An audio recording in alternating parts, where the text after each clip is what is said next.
Assalamualaikum warahmatullahi wabarakatuh. Bismillahirrahmanirrahim. Hamdan wa thana'an laka ya Allah, salatan wa salaman laka ya Habiballah wa ala alika wa ashabika ya khair khalqillah, amma ba'du. Laka ya Rasulullah wa li jami' man itaba'dinaka ya Habiballah fi qatan min ladun Adam la yamil qiyamah. Radiyallahu lana wa lahumul Fatihah. أعوذ بالله من الشيطان الرجيم. بسم الله الرحمن الرحيم. الحمد لله رب العالمين الرحمن الرحيم مالك يوم الدين. إياك نعبد وإياك نستعين اهدنا الصراط المستقيم صراط الذين أنعمت عليهم غير المغضوب عليهم ولا الضالين آمين. لتقربنا إلى الله تعالى لمحبتنا إلى رسول الله صلى الله عليه وسلم لسلامتنا في الدين والدنيا والآخرة لقضاء ديوننا لقضاء حاجاتنا من هوائج الدنيا والآخرة يسير أرزاقنا حلالا طيبا مباركا كثيرا واسعا لسادنا قلوبنا شمراضنا ظاهر باطنا لدم البلايا والمحن والفتن والأمراض والسقام ولمنافعنا لمصالحنا لبيتنا أولادنا ذريتنا وجوارنا أصدقائنا وجميع المسلمين والمسلمات المؤمنين المؤمنات الأحياء منهم والأموات والأعز الإسلام والمسلمين بجودك يا الله بشفاعة نبيك يا الله ببركة أوليائك يا الله بأسرار الفاتحة. أعوذ بالله من الشيطان الرجيم. بسم الله الرحمن الرحيم.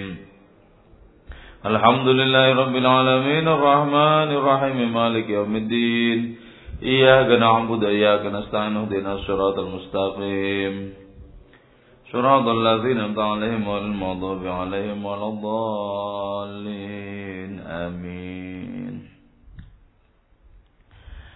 Puisi Ibn Arabi pada malam hari ini yang akan kita bahas, berumbul la ta'jabi, tidak usah engkau heran. Nah, yang menyatakan tidak usah heran di sini, janganlah kau heran, janganlah kau terkagum-kagum kepada seorang pecinta terhadap keindahannya sendiri.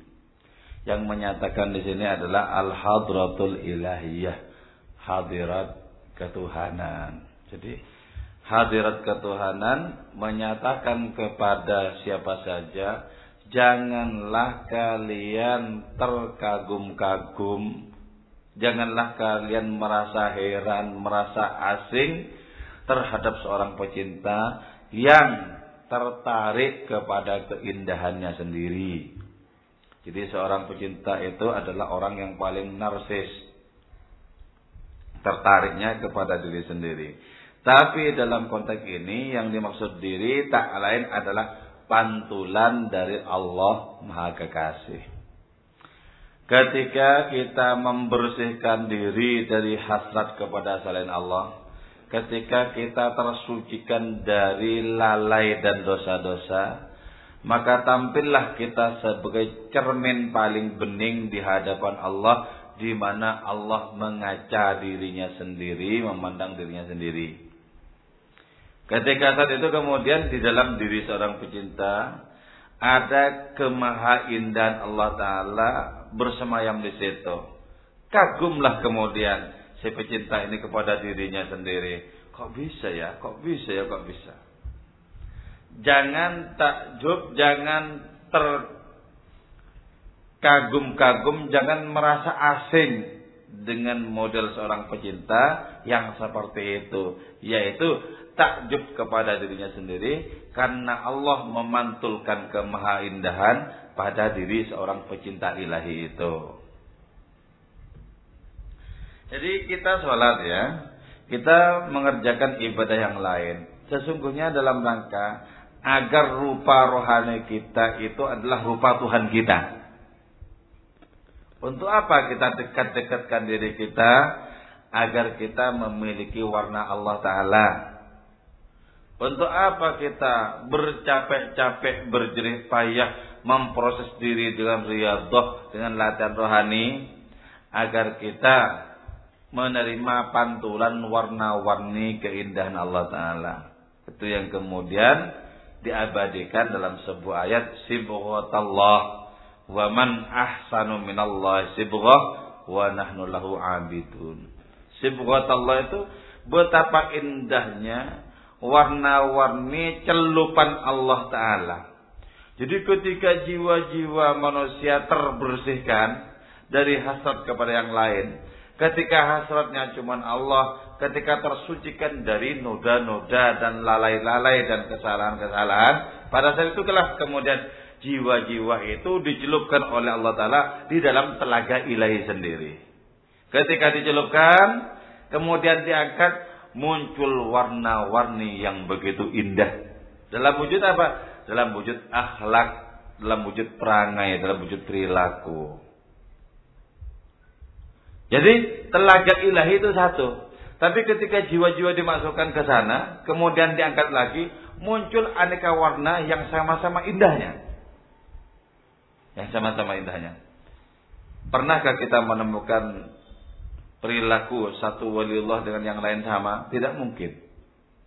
Pernahkah kita menemukan perilaku dan sifat antara satu nabi dengan nabi yang lain? Tidak mungkin. Tidak mungkin. Jadi telaganya tunggal, telaga ilahi itu tunggal, tapi ketika jiwa-jiwa rohani manusia dicelupkan ke sana, diangkat sudah menjadi warna-warni yang sangat indah dalam kehidupan ini. Sangat indah. Nah, terhadap orang yang seperti itu, Hadratul Ilahiyah menyatakan, la ta'jabi. Janganlah engkau takjub, janganlah engkau heran.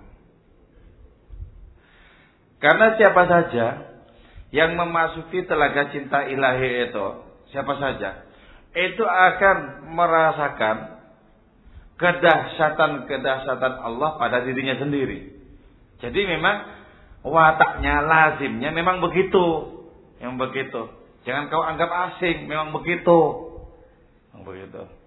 Nah, yang menganggap asing itu, menganggap aneh itu orang-orang yang berada di seberang mereka, yang tak pernah merasakan seperti apa derita dan lezatnya cinta ilahiyat itu. Baru terkagum-kagum. Ada ya orang begini, ada orang begitu. Karena orang-orang ini, orang yang menilai ini belum mengalami, belum pernah merasakan. Biasanya kita kagum kepada sesuatu yang kita belum pernah mencicipi. Setelah kita mencicipi, kita kemudian bisa menarik kesimpulan kayak gini. Dan sejak itulah tidak terkagum-kagum lagi. Ada jadi. Nah, tapi setelah menyatakan la ta'jabi ini, janganlah kalian terheran-heran itu. Kemudian Hadratul Ilahiyah menyatakan, inni ajibtu li sabbin, inni sesungguhnya aku ajibtu ialah takjub aku li sabbin bagi seorang pecinta min mahasinihi karena keindahan-keindahan si pecinta itu. Jadi bahkan Hadratul Ilahiyah itu ya, suasana keilahian itu takjub kepada seseorang yang jatuh cinta kepada Allah Ta'ala, kemudian pada orang itu diletakkan keindahan-keindahan Allah itu sendiri. Takjub. Kenapa? Karena Hadratul Ilahiyah itu tidak mengalami apa yang dialami oleh seorang pecinta ilahi.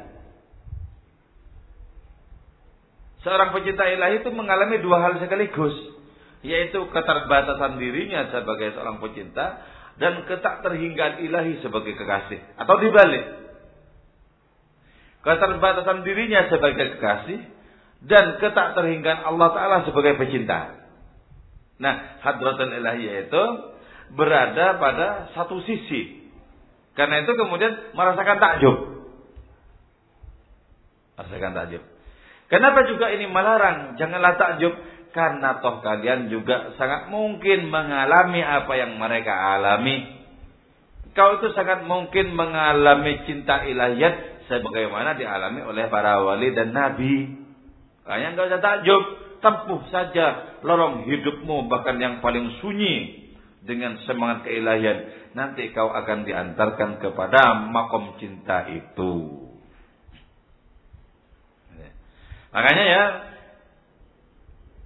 kalau kita mengkaji nama-nama Allah, juga mengkaji orang-orang yang mengalami nama Allah. Nama Allah Ta'ala itu dari Ar-Rahman, Ar-Rahim, Al-Malik, Al-Qudus sampai As-Sabur setara. Walaupun dikatakan oleh Ibn Arabi bahwa Ar-Rahman adalah induk dari nama-nama Allah yang 99 itu. Induk. Tapi itu setara. Artinya setara itu gimana? Ar-Rahman itu tidak bisa menghentikan Al-Muntakim. Allah yang Maha Penyayang namanya Ar-Rahman ya. Itu tidak bisa menghentikan Allah yang Maha Membalas. Setara. Tapi Nabi bisa. Kenapa bisa Nabi itu? Karena Nabi itu adalah perpaduan dari keterbatasan seorang makhluk dan ketakterhinggaan Allah Ta'ala pada puncak yang paling sublim. Jadi antara nama-nama Allah sama. Tapi Nabi adalah nama Allah yang hidup. Adalah nama Allah yang real. Karena itu kemudian ketika nama Allah Ar-Rahman itu tidak bisa menghentikan nama Allah Al-Muntakim, nama Nabi inilah yang bisa. Coba dalam kitab Burda itu misalnya ya. Dalam kitab Ya Akramal Khalqi mali man aludhu bi siwaka indahulul hadithil amimi. Wala yadhiqu Rasulullah jauh kabi idal karimu tajalla bismi muntakimi.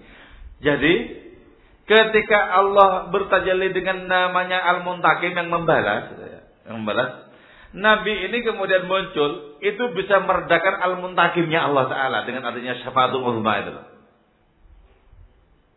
Jadi, kalau sesama nama, setara. Tapi orang yang sudah menginternalisasi nama Allah Ta'ala sehingga nama itu hidup dalam dirinya, bisa ini melakukan penjelajahan. Dan ini yang menakjubkan, yang bahkan Al-Hadratul Ilahiyah sendiri itu secara murni tidak mengalami apa yang dialami oleh seorang pecinta ilahi.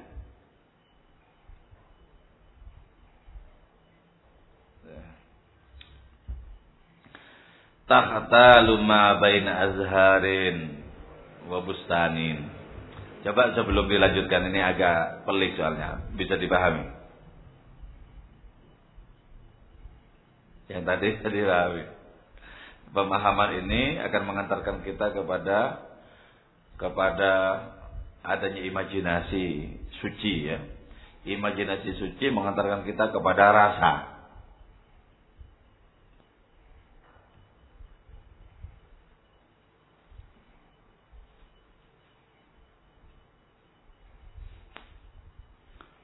Tahtalu, bersikap congkak engkau ma baina azharin, di antara bunga-bunga, wa bustanin, dan kebun. Nah, congkak ya, takabur ya. Ini kan sesungguhnya sifat yang jelek toh, jelek. Tapi Allah sendiri dengan sangat pantas mengenakan nama ini. Salah satu nama Allah dalam Asmaul Husna adalah Al-Mutakabbir, yang maha sombong. Yang maha sombong. Nah, orang-orang yang mengalami konvergensi, penyatuan dengan Allah Ta'ala lewat sarana cinta itu kebanyakan ketularan sifat-sifat Allah, termasuk ketularan namanya Al-Mutakabbir ini. Ketularan Al-Mutakabbir ini. Karena itu ketika Syekh Abdul Qadir Jailani ya membumbung tinggi di puncak rohani, beliau mengatakan, tidak ada seorang pun sekarang bisa mengejar pangkat rohaniku. Membumbung tinggi. Nah, model-model kesombongan yang seperti itu, makanya narsis itu ada dua ya. Ada narsis yang terpuji, ada narsis yang celaka. Narsis itu ada dua. Kalau narsisnya itu narsisnya Allah Ta'ala, gak masalah. Kalau narsis itu narsisnya orang yang hidupnya, nasibnya, sepak terjangnya di backup oleh Allah, gak masalah. Gak masalah. Nabi pernah berdiri di mimbar, di masjid. Dan selama berdiri di mimbar itu beliau menyebutkan seluruh kejadian dari awal mula diciptakannya semesta sampai akhirnya kelak orang ahli surga masuk surga, orang ahli neraka masuk neraka. Dan ketika berdiri di mimbar, beliau kemudian menyatakan, Apa saja yang kalian mau tanyakan, tanyakan selagi aku ada di mimbar ini. Apa saja. Itu kan berarti apa? Beliau itu di backup oleh Allah Ta'ala dengan keilmuan yang tidak terbatas, kemudian bisa menjawab apa saja. Misalnya ditanyakan, di tahun ini malapetaka yang terjadi apa? Kelak di tahun sekian malapetaka yang terjadi, itu bisa dijawab semua. Saja semua. Karena seluruh semesta itu hanyalah merupakan sesuatu yang kecil yang berada di genggaman beliau. Siapa semua. Nah, ini yang disebut dengan tahtalu ma baina azhar. Kau berlagak congkak di antara ketika berjalan di antara bunga-bunga dan kebun. Apa yang disebut dengan al-azhar, bunga-bunga ini? Al-khalquh, makhluk. Yang disebut dengan kebun ini apa? Al-maqamul jami, yaitu makom rohani yang utuh. Apa itu? Wa hiya dzatuhu, itu zat Allah Ta'ala sendiri. Zat Allah Ta'ala sendiri. Jadi ketika orang itu hidupnya sepenuh-penuhnya dibingkai oleh Allah Ta'ala, itu berjalan dari makhluk kepada Allah, dari Allah kepada makhluk. Hidupnya itu ulang-alik. Ulang-alik. Dan karena sudah dibackup oleh Allah, merasakan, menyaksikan segala sesuatu itu menjadi sepele. Ini yang disebut dengan taksal, ya. Sepele. Kecil. Kecil. Karena itu dalam konteks seperti ini kemudian Nabi pernah memanggil, satu saat memanggil pepohonan. Sini. Pepohonan itu datang loh. Datang. Padahal dia tidak punya kaki, ya. Punyanya cuma betis. Datang. Setelah selesai, balik lagi. Kembali ke tempatnya semula. Balik ke tempatnya semula. Kenapa? Karena apapun itu menjadi sepele. Ja'at li da'watil asjaru sajidatan tamshi ilaih ala sakin bila qadami. Karena ma satarat satran lima katabat furuha min badil khat fil laqami. Laqam itu wustut tariq, pertengahan jalan. Jadi ketika pohon itu berjalan, bekas perjalanan pohon itu seperti lukisan yang sangat indah di tengah jalan itu. Seperti lukisan yang sangat indah. Seperti kanvas.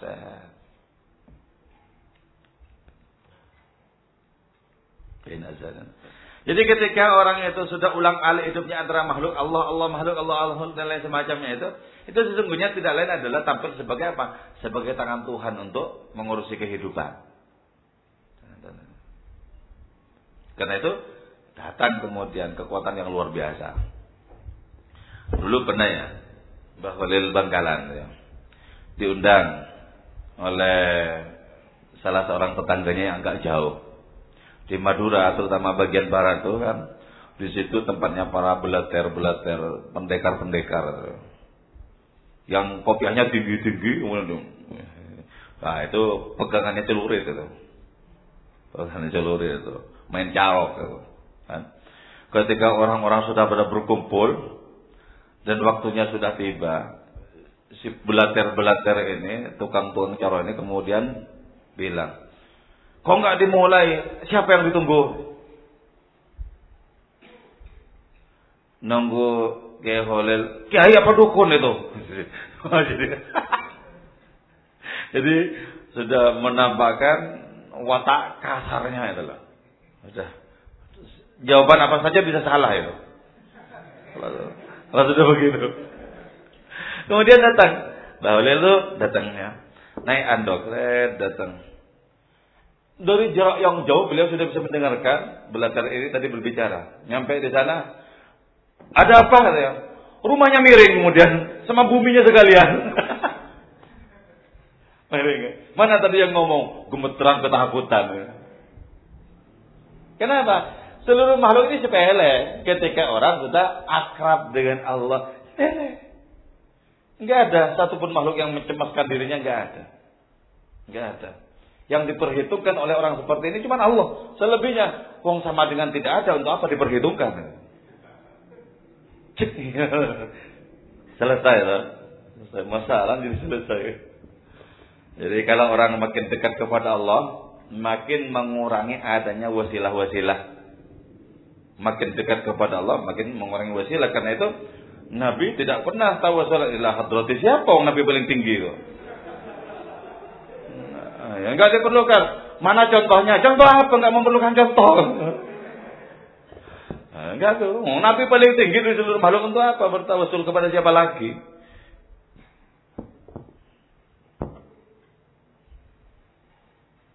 Gitu ya. Tahtalu ma bain azharin wa bustanin. Betapa indah perjalanan ulang alik antara bunga-bunga dan kebun. Bunga kebun. Betapa indah ya. Fakultu maka aku katakan la ta'jabi mimman tarayinnah faqad absartih. Fakultu maka mengatakan aku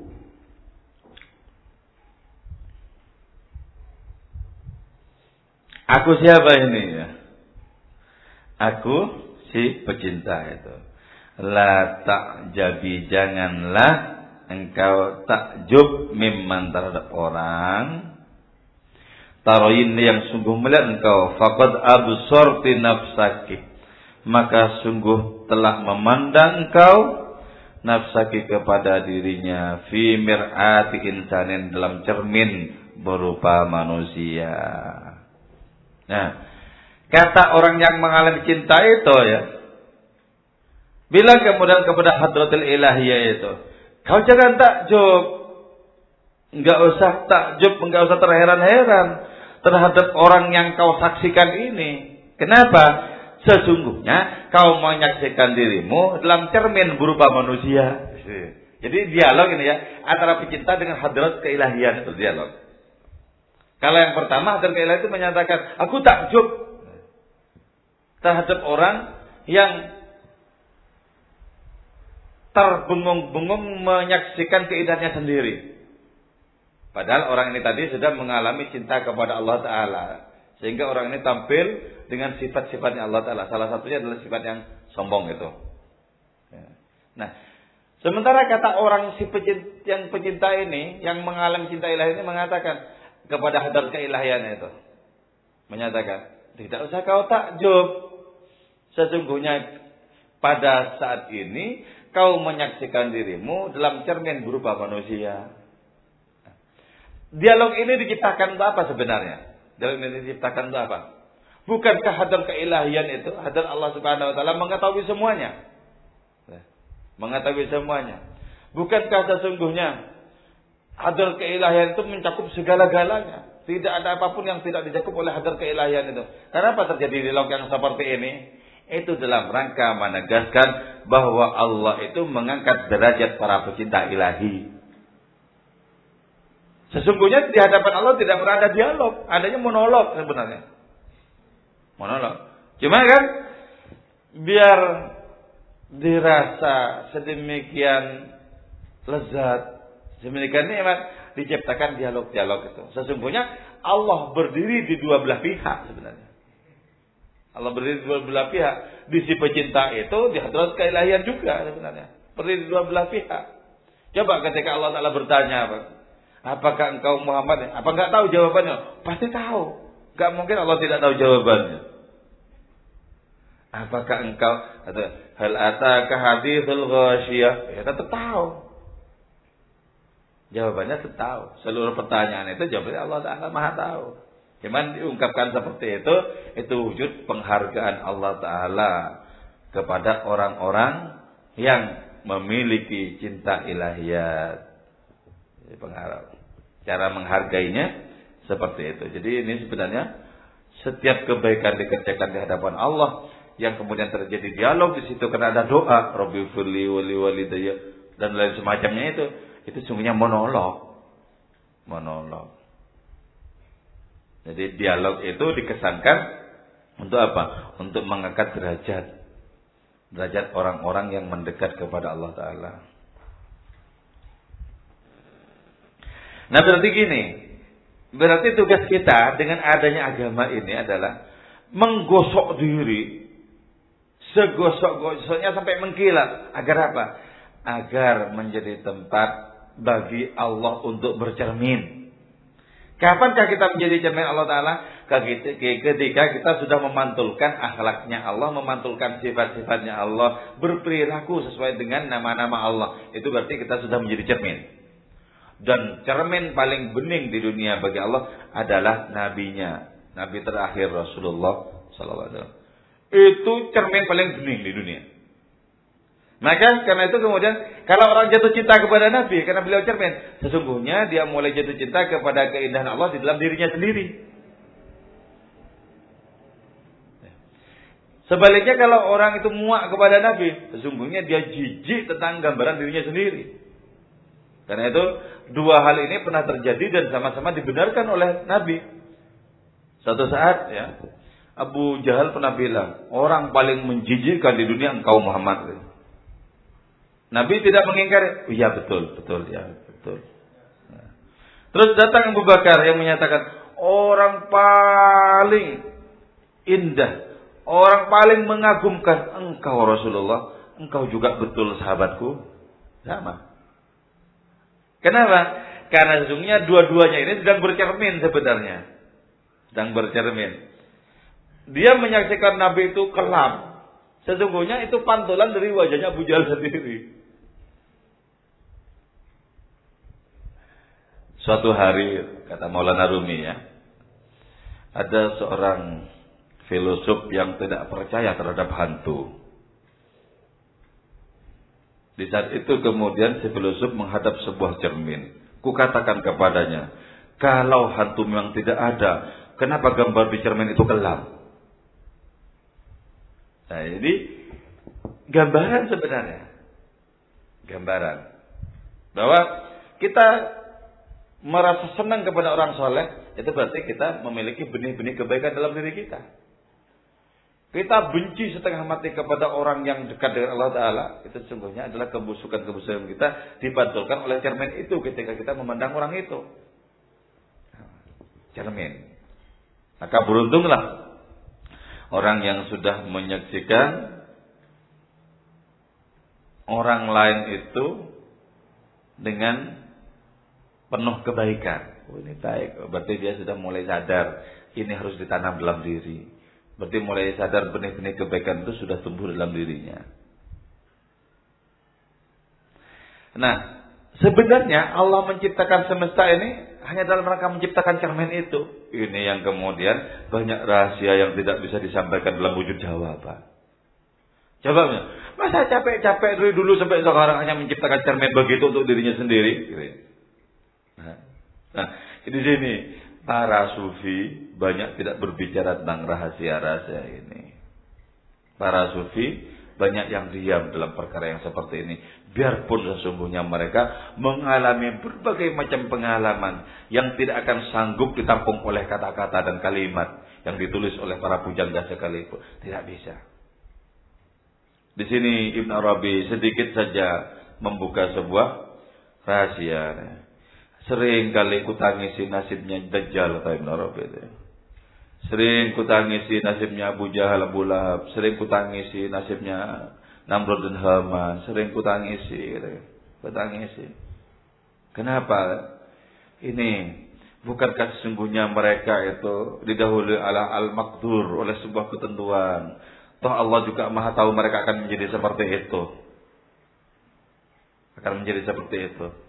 Ketika mereka merasakan getirnya rasa jauh dari Allah Subhanahu wa taala. Kutangisi mereka. Tanpa aku juga harus menjelaskan kepada siapapun kenapa kutangisi mereka. Nah, bukankah itu merupakan metatek sebenarnya? Sesuatu yang tidak sama dengan apa yang ada di dalam ungkapan-ungkapan Al-Quran yang verbal. Kan tidak ada. Tidak ada. Dalam tanda kutip, dalam hidup ini seolah-olah ada yang harus jadi korban itu. Harus jadi korban. Nah, tapi sesungguhnya pertama-tama kita wajib berprasangka baik kepada Allah Ta'ala. Artinya apa? Katakanlah Dajjal, Abu Jahal, Abu Lahab semacam itu sebagai korban misalnya. Korban dari sabakul makdur. Yaitu mendahuluinya ketentuan Allah Ta'ala ketimbang realitas, ketimbang kenyataan. Katakanlah itu sebagai korban. wajib kita berprasangka baik bahwa sesungguhnya ada banyak yang tak bisa kita pahami tentang ketentuan-ketentuan seperti itu. Nah, di dalam tasawuf ini disebut dengan al-hikmatul majhulah, hikmah yang tidak bisa dipahami. Kecuali oleh orang-orang yang oleh Allah Ta'ala dianugerahi ilmu yang tertinggi seperti itu. Nabi juga tidak menjelaskan, biarpun Nabi tahu sebenarnya. Satu saat ya, di Madinah ketika Nabi bersama dengan para sahabat itu, diajak mampir oleh seorang perempuan ke rumahnya. Nabi, saya minta tolong jenengan sama para sahabat mampir ke rumah saya. Saya pasti senang nanti kalau jenengan mampir. Nabi dalam rangka idkhalus surur, membahagiakan orang, mampir Nabi. Mampir, membahagiakan orang. Sebenarnya tidak ada keperluan apapun. Dalam rangka membahagiakan orang, mampir dengan penuh belas kasih kepada si perempuan itu. Nyampe di rumah perempuan itu, ternyata dalam rumah itu sudah ada kobaran api. Kobaran api.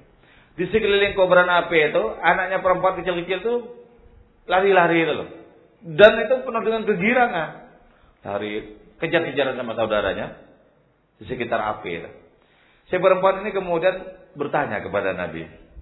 Nabi, siapa yang lebih kasih sayang? Saya kepada anak-anak saya atau Allah kepada hamba-hambanya? Nabi jawab, lebih sayang Allah kepada hamba-hambanya karena Allah adalah Arhamur Rahimin. Nabi, pertanyaan berikutnya nih. Menurut jenengan, kira-kira saya tega enggak melemparkan anak-anak saya ke dalam kobaran api ini? Nabi tahu arah pertanyaan ini sebenarnya kan? Maksudnya, apa kira-kira Allah tega masukkan neraka kan? Maksudnya ke sana. Ya. Ya. Tapi apa Nabi jawab beliau itu? Hakadza uhiya ilayya. Demikianlah sudah diwahyukan kepadaku sebelum kau bertanya masalah ini sebenarnya. Cuman Nabi tidak menyingkapkan, rahasia ini tidak menyingkapkan. Nah, sebab itu keberagamaan ini sesungguhnya tidak betul-betul paling mendalam dalam pemahaman keilahian sebenarnya. Ini yang kemudian dikatakan oleh Ibnu Arabi. Kalau ku tafsirkan ayat-ayat Al-Quran sesuai dengan pengalamanku, maka akan hancur nanti tiang-tiang agama.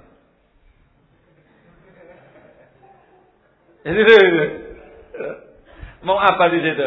Nah, dari sini kemudian orang seperti Maulana Fariduddin Attar itu menyatakan, kalau kau mau bertanya kepada tentang rahasia-rahasia ini, lebih baik jahit saja bibirmu. Nah, di sini masuk dalam ruang senyap keilahian.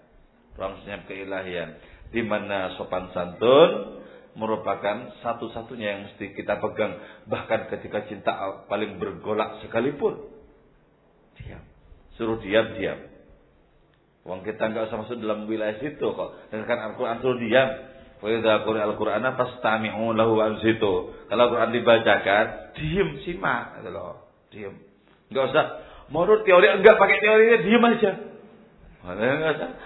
Jadi misalnya kita dari Al-Quran kemudian kita mempertanyakan, kok tidak sistematis? Diam saja. Nah, enggak sistematis. Al-Quran itu bukan karya ilmiah, tidak harus sistematis. Kemudian ada footnote-nya, bertele-tele. Itu kebenaran mutlak yang tidak memerlukan hal-hal yang seperti itu. Tidak memerlukan hal-hal yang seperti itu. Jadi seluruh komentar itu terlalu apa? Terlalu banyak cincong dan cerewet. Makanya diam. Fastami'u lahu wa ansitu. Diam. Masuki padang sahara kesunyian yang sangat syahdu. Diam. Fastami'u lahu wa ansitu. Nah, sama saja juga di hadapan Al-Quran, yaitu di hadapan orang-orang suci, diam saja. Enggak usah banyak cincong. Di hadapan orang yang lengket batinnya dengan Allah, diam itu lebih selamat. Diam. Enggak usah punya menurut pengalaman saya, diam saja. Nanti malah memalukan. Diam. Jadi di hadapan orang yang sudah lengket hatinya dengan Allah, yang seluruh nafasnya adalah kesadaran Allah Ta'ala, diam sama dengan hadapan Al-Quran. Diam. Saya pertama kali bai'at thariqah ya.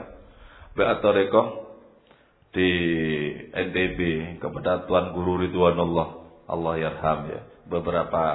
Sekitar setahun yang lalu wafat beliau. Saya datang ke sana dengan keangkuhan intelektual sebenarnya. Belum memasuki wilayah kerohanian sepenuh-penuhnya. Memasuki juga tapi dengan kebanggaan saya kira. Saya diundang di YN NTB sana ya. Diundang untuk seminar. Saya tanya di sana, di sini orang-orang suci di mana? Oh, di sana. Oke, tolong saya bawakan ya. Saya diajak ke sana. Saya datang ke sana dengan kegagahan bacaan-bacaan saya tentang kitab-kitab dan lain semacamnya. Nyampe di sana saya belum ngomong apa-apa. Beliau kemudian bilang dengan suara yang sangat menggetarkan, bergema itu. Sebenarnya kalau Bapak ini ilmunya sudah cukup. Tapi hatinya saya kira. Belum ngomong apa-apa, diam aku. Udah, diam saja ini sebaiknya, diam. Seluruh ilmu di seminar itu habis. Diam aja. Nah, karena nanti makin lama makin dibuka itu gimana coba kan? Kalau terus sebenarnya ilmu cukup tapi kemana-mana, macam-macam, malah memalukan saya tadi, diam saja. Oh, saya baru mengamini. Mungkin ini yang dikatakan oleh Maulana Rumi. Di hadapan orang suci, diamlah. Bukan Al-Quran sudah mengatakan fastami'u lahu wa ansitu. Ikuti saja. Bahkan ketika perintah-perintahnya tidak masuk akal, ikuti saja. Ikuti saja. Itu lebih selamat ketimbang kita berpendapat sendiri. Karena orang seperti itu di-backup oleh Allah Subhanahu wa taala. Ya, malam hari ini kita ngaji 2 bait. Jadi la ta'jabi ini cuma terdiri dari 2 bait. Nanti berikutnya insyaallah pada setelah lebaran mungkin Tanawuhatil Arwah ini puisi yang sangat terkenal dari Ibnu Arabi, yaitu ruh saling menangis, ruh saling meraung, ruh saling merintih. Dan dari sini salah satu baitnya adalah adinu bidinil hub, agamaku adalah agama cinta. Nanti di bait ini cukup panjang bait-baitnya. Ini yang banyak dilakukan dan kemudian juga banyak dikutip oleh orang-orang di mana-mana. Agamaku adalah agama cinta. Kemanapun unta-unta itu berangkat, disitulah iman dan cintaku lekat. Ada yang bertanyakan? Oke ya, semoga manfaat, barakah. Mudah-mudahan melalui pintu ini muncul benih-benih kecintaan dalam batin kita kepada Allah Subhanahu wa taala. Moga-moga kita menjadi cermin yang dijernihkan oleh Allah sehingga memantul dari dalam diri kita sifat-sifat Allah, perangai-perangai Allah, nama-nama Allah taala. Amin ya mujibas sailin. Wal afu minkum. Wassalamualaikum warahmatullahi wabarakatuh.